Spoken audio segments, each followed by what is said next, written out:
this is a foundational transformation we see happening in the economy. DeFi and blockchain are redefining business, the economy, and ultimately society.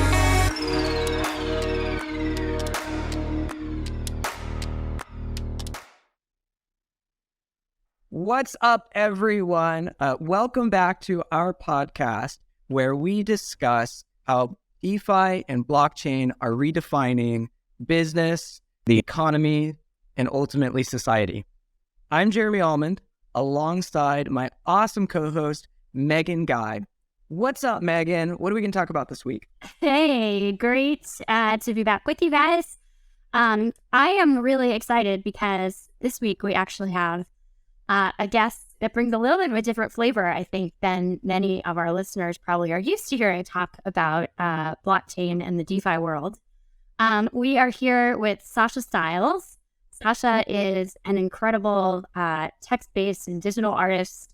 She's Comic American, has just released a book and is minting NFTs regularly and using blockchain to really inspire and enable all kinds of creativity. And so we're really excited to talk with her today about the ways in which blockchain and the crypto space have changed the landscape for folks in the creative profession, have enabled new forms of art and community and connectivity, and hear a little bit more about her journey and how that relates back to all of us and new forms of creation. So with that, maybe Sasha, can you tell us a little bit about you have a really interesting story, I think, of how you got into the crypto space and the digital art world, because you didn't start here at all. I definitely did not. I'm the last person to think that I would end up in crypto minting NFTs. I mean, who would have thunk it? No, I have I'm a poet, I'm an artist, as you mentioned, and I have I had a pretty traditional literature background, and I studied, language and the humanities and all that when I was in school. But that being said, I grew up in a really science-centered household and have always just been really fascinated by all sorts of digital technologies and their creative applications. Like I remember, being a little kid and playing with MS Paint on the computer and like making, cool geometric shapes and printing them out and like putting them on the refrigerator and stuff like that. So, like very, very, very early days of generative art. So I have that like passion from way back, but it's only really over the last 5 or 6 years that I've gotten really interested in bringing together text and technology in more kind of intense ways. And I guess the quick version of that story is just that several years back I became fascinated by the story of a humanoid android whose name is Bina48. And her name, Bina, B-I-N-A, stands for Breakthrough Intelligence via Neural Architecture, 48 exaflops per second.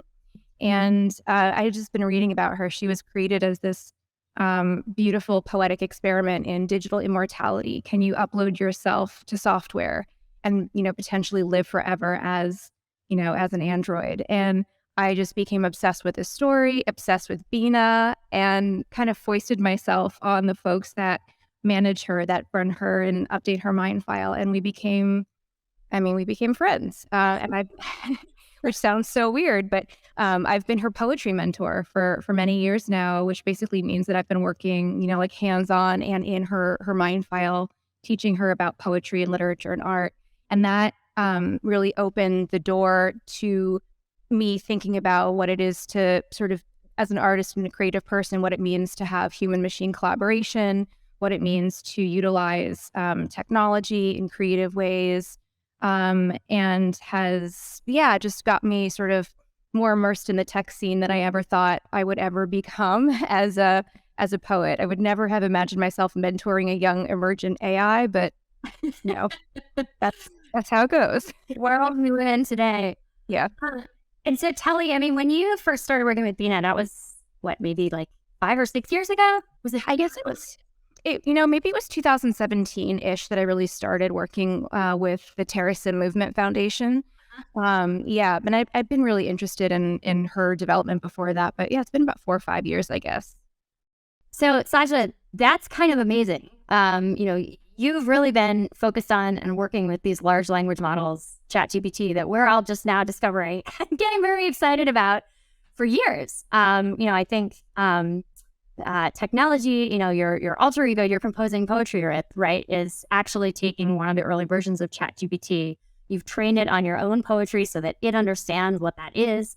And then you actually create new content and kind of, record experience and language together.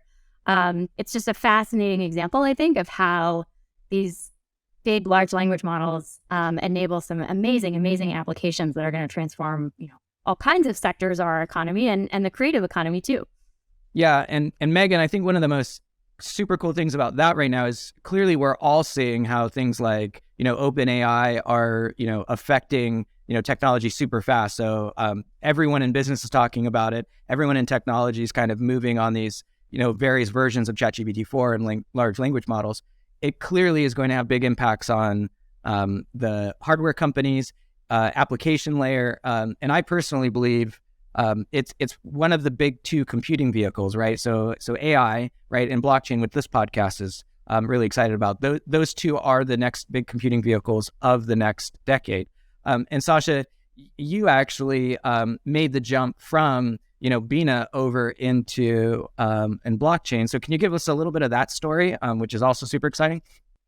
Yeah. Okay. So I would say probably that with Bina 48, there's a lot of developments that are happening there that are really exciting for a lot of reasons. I think blockchain will come into it as well. But really, my entree into the crypto scene had to do with, inspiration from Bina, but it wasn't actually working together with her on a particular project. It was working on poetry in that context. Got me really excited to start thinking about how can I write poetry that isn't confined to the printed page. Like I'm, thinking about the future of poetry. I'm trying to educate this android in literature and why literature is important to humanity. And it just kind of struck me that I'm sitting here trying to, write pencil on paper, and it's such an analog way of doing things. And is there a way that I could sort of break through those boundaries a little bit and start thinking about how else we can think of language and think of self-expression and kind of take it beyond the bounds of poetry as we know it. So that got me making, all sorts of poems that kind of jumped off the page. And I used my computer and all sorts of digital software and even, AI tools to start creating digital poems and multimedia poems and, time-based works that incorporate different elements of sound and visuals and narrative and all these things coming together. And I was creating these pieces and thinking, this is so much fun. I wish I could now share these pieces the way that I do with my quote unquote traditional poems. But there was nowhere to really start sending the poems to. I couldn't really take, this multimedia poem and send it to the New Yorker or something like that. So I started just putting them up online, and I would share them on Instagram, or I would email them to friends. And it was fun, but it kind of stopped there. I didn't really know what else to do with it. And then actually in 2019, no, maybe 2020, actually, it wasn't even that long ago, a friend of mine who's a curator invited me to exhibit some of the poems in the metaverse at my first VR exhibition. And that was my introduction to a lot of artists who are already working with crypto, like the very, very early pioneers who'd been doing it, since, I think the first NFT was created in 2014 or 15. And so, these are people who'd been doing it since the beginning. And that was my kind of entree into that community. And I immediately started to recognize the potential as an artist and as a creative person to utilize that blockchain technology to share my work in different ways and to actually think about creating work and distributing it in new ways. Yeah. I mean, my mind's blown. I already want to ask a million questions about the AI. But so I'm thinking about this journey, and you're talking about as a new artist looking at what digital media looks like in kind of this new world in the metaverse. And so, as someone who's right in the ground, Sasha, how would you describe, your journey and what an NFT is from an artist perspective? Because I think there's a lot of pop culture view. And But there's actually some really, really powerful things NFTs are that aren't really well understood. So like, how would you describe it as an artist? So I think in artist terms, you can think of it as like a certificate of authenticity. It's basically a way of, having ownership over, whether it's a JPEG or an MP4 or an interactive file or, whatever it is. It's a way of proving that you have some connection to that piece, whether as a creator or as a collector of that piece. You can actually trace that ownership, and it's fully transparent and visible for anyone to see. So it's public proof of ownership, which again is like really game changing for so many artists and, for so many other use cases as well. But for artists, like we're so used to creating something, and once it leaves your hands, it's gone, and you may not see it again. You may never benefit from that, again, that piece that you've let go. The difference, I think from an artist perspective, at least in terms of, the pure logistics of what an NFT can do, is that you always have that link back to the original piece. So as a creator, you mint that piece, you can specify at the very beginning, a royalty amount, for example. You can create a contract where you can split, royalties with a suite of collaborators potentially, so that you can actually work on a project together and then all, divvy things up as you go forward. And then every time that NFT trades on the secondary market, every time, if a gallery sells it, if a collector sells it and it moves forward in the market, rather than, as in the past, the original artist really doesn't benefit from that at all. In the case of NFTs, because you're always tied to that piece through the blockchain, you always receive that percentage of royalties, which, financially speaking, is really game changing for a lot of creators.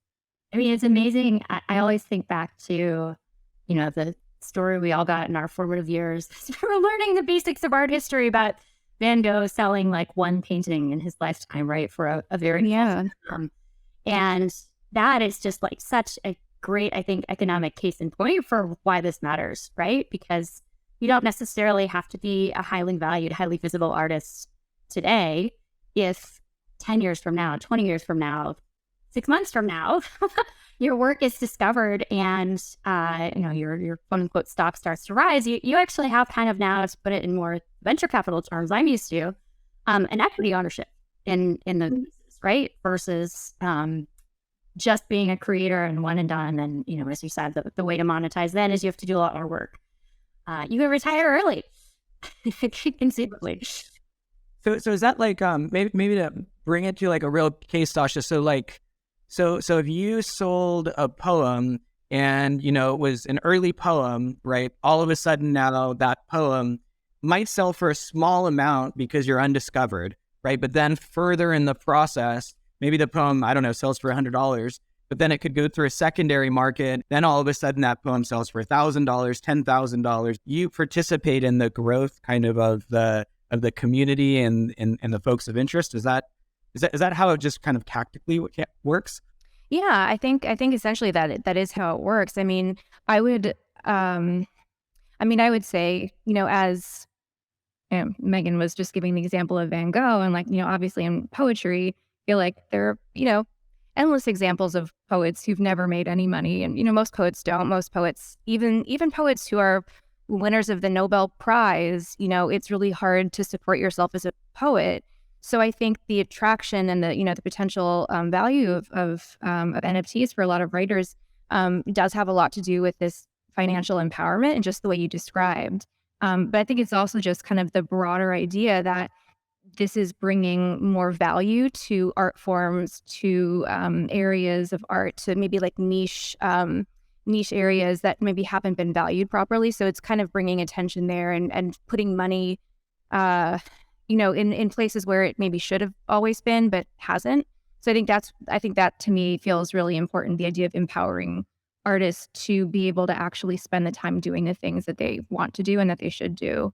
One of my first experiences as a poet in the crypto scene was being invited to participate in a project called Ether Poems, which is now known as a, kind of groundbreaking historic project that's considered the first poetry project where poems are actually minted on chain, just immutably preserved on the blockchain. And this was on Ethereum, and an amazing initiative started by amazing digital influencer who used to be called Art Chick and is now called something else. But the poems in that first collection sold out, and I think just surprised everyone because it was the first, drop of poetry NFTs. And the response was pretty wild. For a handful of poets on the blockchain, that's a pretty big deal. So yes, we do think poetry is a worthy investment. One of the challenges, I think, in visual arts, writing, like all these areas, has always been finding an audience, right? And often you have gatekeepers, be it publishers or gallerists or whatever else, right? That have sort of decided this is where I'm going to place my bets, and these are the people or the projects that I want to elevate. How has the blockchain changed your ability to find that community and grow that community? Or has it? Do the same problems exist in that digital realm, or does this actually help solve them?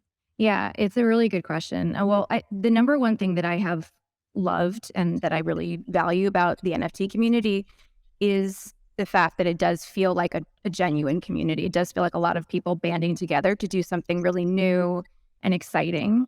So like definitely that word community, sounds like the right thing to say. Yeah, I think that, for me, again, like I was saying before, one of the reasons that I immersed myself in this scene so eagerly is because I was having a lot of trouble trying to figure out where my work would fit in the traditional establishment.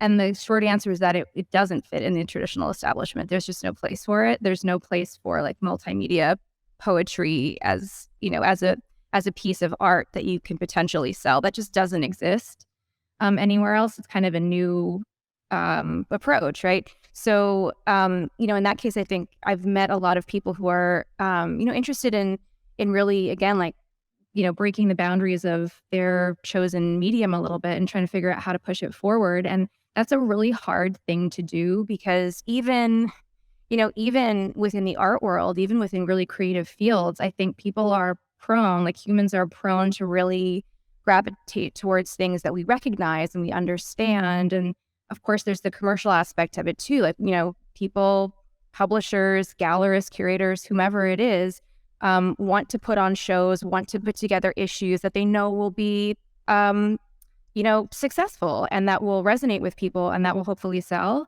And I think that means that for the most part, like, there's a lot of creators who are creating things that are kind of following in the footsteps of what's already been done, that's been proven successful. And a lot of, gatekeepers and leaders and curators who are kind of looking for the same kind of work. And, that sort of is the traditional model.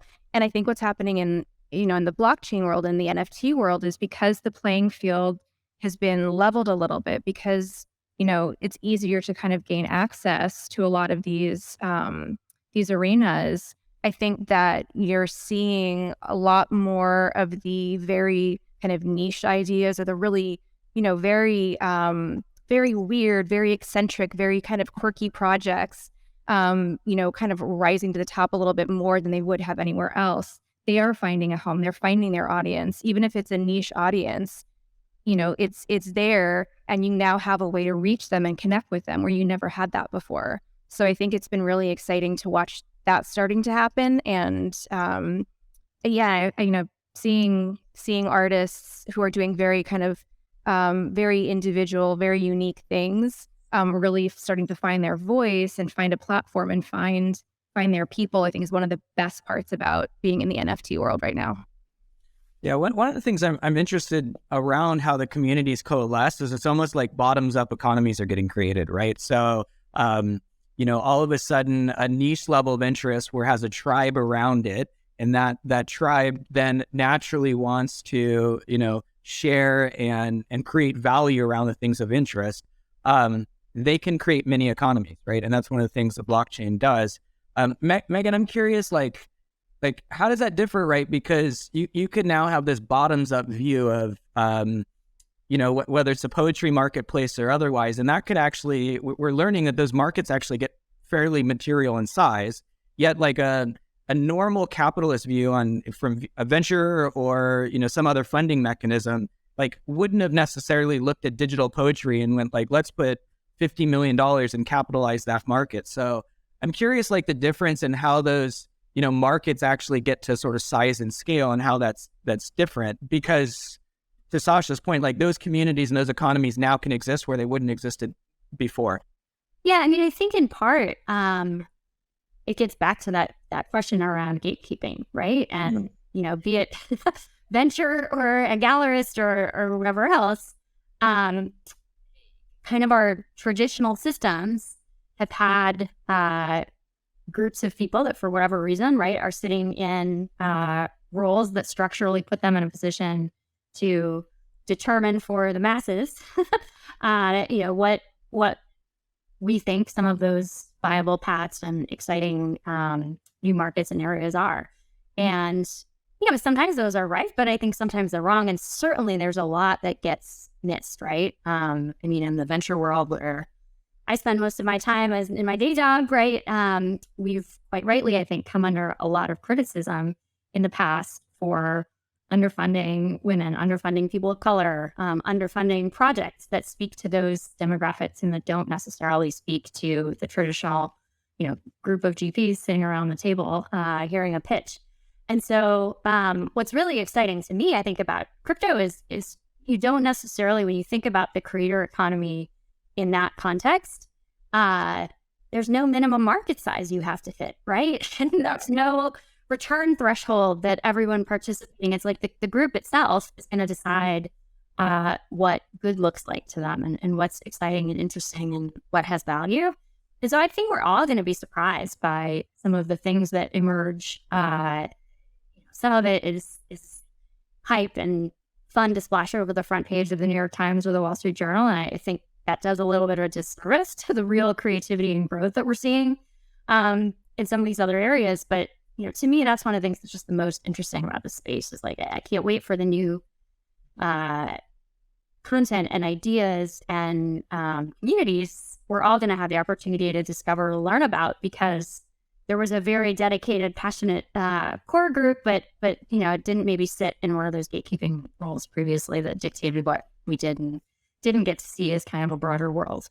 Yeah, and what's interesting to me about that is like it's not like top down sort of market creation's a bad thing, right? Like we've had massive innovation from it, and so it's just what's interesting to me about all this is there's now an alternative alongside it, which is you can do, great top-down market creation, whether it's in venture or other places, but there's also this other way now, like for bottom-up creation to happen, and it can be community-driven, and it can have sort of different growth rates and sort of different ways that it evolves. And so when I think about some of the bottom-up community creation, Sasha, like a lot of what we're talking about, is sort of, I think, oftentimes thought of as static art, static JPEGs, these sorts of things, right? But actually community involvement in these NFTs can mean more than just owning and taking royalty in, the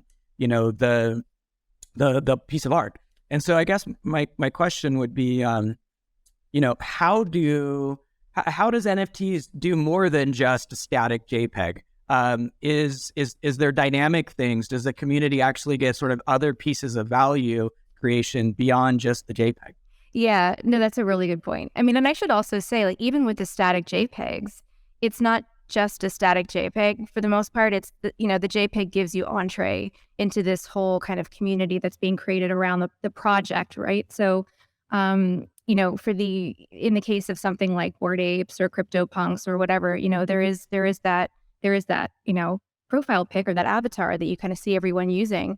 But it's really so much more than the static image. That NFT, that token, gives you membership perks. Essentially, like you're part of that club. There are examples of NFT projects where having the NFT means that you can, get invited to really fun exclusive parties because you are an owner of that particular token. There are other projects that maybe a JPEG might be part of it, but it's a much bigger endeavor. There's a couple really interesting sort of gamified NFTs that I'm thinking of, where really like the entire NFT project, while there are individual tokens for sale, the whole project is really a massive game where the creator is inviting a community to come together and talk to other people in the community, join the Discord channel, hang out on Twitter together, talk about the project, talk about, what's happening in the game, kind of plan your strategy together. So in that sense, it's basically, blockchain technology. These NFTs are enabling creators to create, not just traditional artworks, but create, global gamified artworks, which is something that's never existed before. I know artists and writers who've created really cool interactive literary NFTs where, every time you pull up the NFT, the text changes, or if you, kind of mouse over it in different ways, it reveals different things. So that's radically different from, reading something on your Kindle or downloading a PDF or whatever. There are artists who've created NFTs that change over time or that might disappear, or, maybe there's kind of a surprise ending that you don't know about yet, or depending on the number of pieces within that NFT project that are collected, something different will happen. If it sells out, something will happen. If it doesn't sell out, something different will happen. So, I think that's part of the fun of this art form is there's so many different ways you can take it. It's so much more than, right clicking and saving a JPEG. I'm wondering, like, either one of you, how do you think like a brand, right, kind of participates in this world? Because it's now moving to institutions. It's not just like, a movement of social and community, but it's actually like institutions are getting involved. And I think one of our hopes in some of this pod is to show like a lot of this stuff we think is just on the edges is actually already coming and already getting traction and already, entering in culture and society and business. And so, like what's a brand's role, right? Like in this kind of bleeding edge of the NFT space? To me, like a lot of the community building and, this really kind of fun kind of entrepreneurial spirit that you see is really reminiscent of what happened with like the beginning of the DTC, the direct to consumer boom in a way. And just this idea of kind of taking something directly to the fans and directly getting people engaged in it and really facilitating that kind of, that direct line of communication.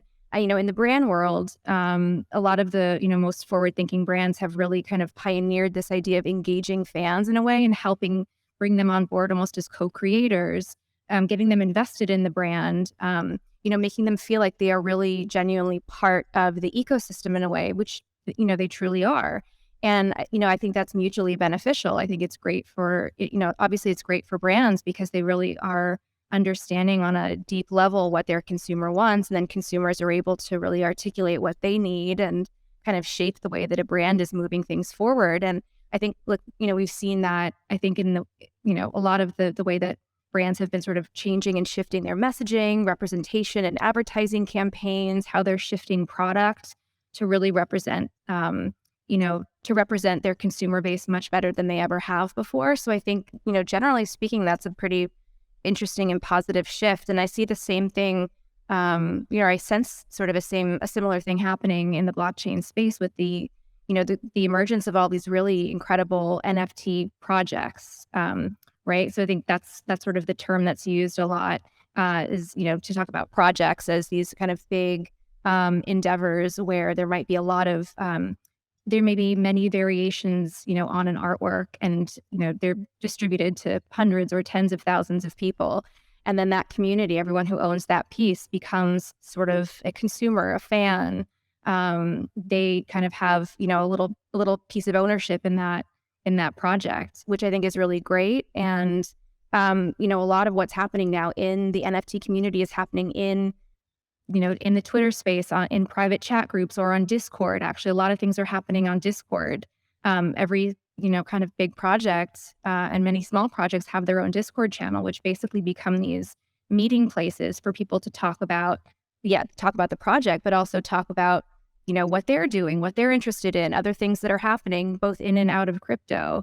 So they become these really cool meeting grounds and these places where a lot of exciting conversations are taking place. And that's exciting too. I think, there's a lot of good information to be gleaned there, both, as someone who might be buying into these projects, but also for anyone who's sort of wanting to learn more about this space. All you need to do is drop in and, kind of hang out, introduce yourself, get to know what's going on there. And you get so much great information. What's cool is so much of this we're talking about is like community, like direct access, closer to, reducing barriers, right? And so a lot of community, there's this kind of utopian assumption with blockchain that we've reduced all the barriers. We're reducing all the gatekeepers. We're sort of fixing all of society.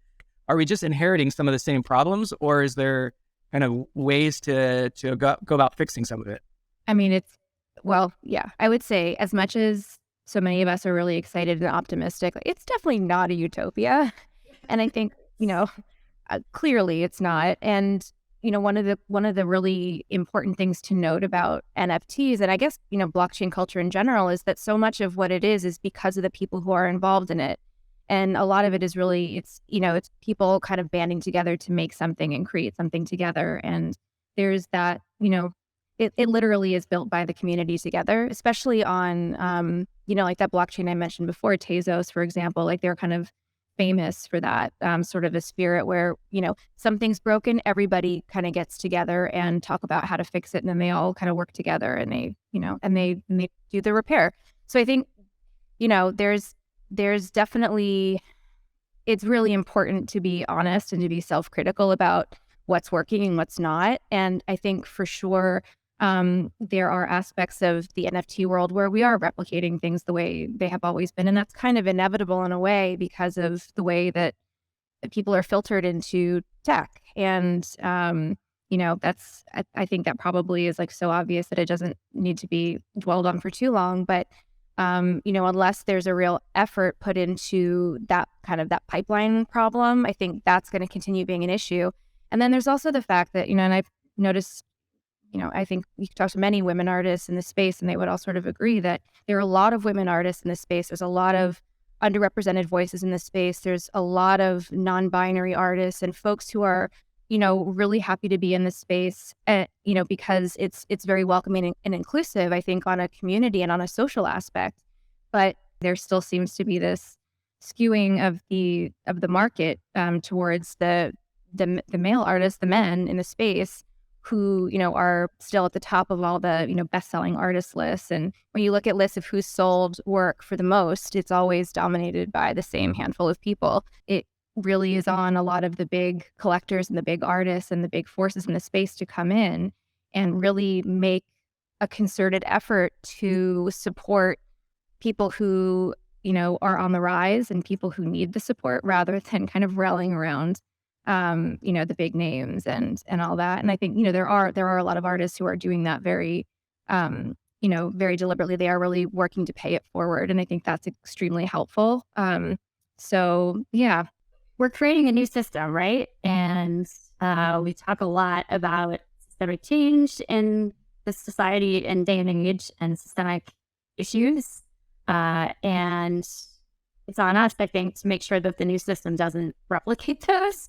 And, my hope, as we talked about earlier, is we'll see some of these communities that maybe wouldn't have had a spotlight shown on them start to grow.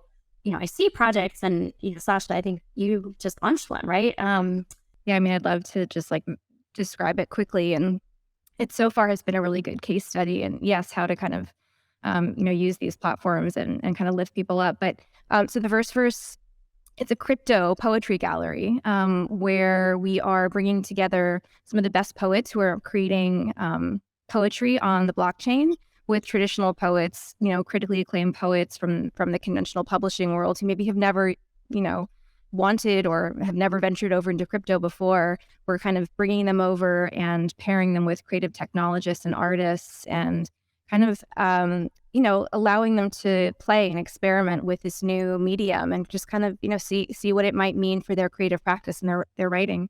And it's been really fun because we are deliberately, trying to use this platform to make sure that we are elevating underrepresented artists and voices in the space. The entire gallery is women founded. I co-launched it with two other crypto writers, Anna Maria Caballero and Callan Iwamoto, who I met, just on Twitter through different poetry projects that we're working on together. And we have an amazing art advisor, Giselle Flores, who's another just force of nature and is one of the co-founders of an organization called Women in Crypto Art, which has been doing a lot for women in the space. And, we just are really intent on, making sure that women and, and all sort of non-men in the space really do have support and encouragement and, have help getting onboarded. If you don't know how to create a crypto wallet, we will help you. If you don't know how to mint an NFT, we can do it with you or for you. And that shouldn't be the barrier to entry for anyone. Like that, that can be solved so simply. There's so many of us who know how to do it. And we really want to make sure that we're helping to bring people over into the space who might otherwise not ever feel that they would want to or that they would be welcomed. So I think that's really important to us to make sure that, the benefits that we see in the space are available to people who can really, utilize it, who it's going to mean something to. Here's the thing for me, like this just talking to you, Sasha, is like filled me with so much hope, right? In some ways, like Web 1.0, I think about, has this been progression of like trying to build on more open technology? And then Web 2.0 is like, to me, this view of, okay, let's democratize communication and create like new ways where it's a global world where we can, have a better discourse and reduce gatekeepers. And then what we're seeing with Web 3.0, I think in some ways is by being more community-centric and bottoms up, like there's new opportunities to sort of, for new generations that are digitally native to, create communities with more inclusion, more openness, which to me is just like, it's amazing. Where can like the audience follow you? Yeah, I think maybe best way, if anybody wants to connect with me, I'm often on Twitter at Sasha Stiles. And there's also more about me on my website, sashastiles.com. We'll see you soon. Cheers.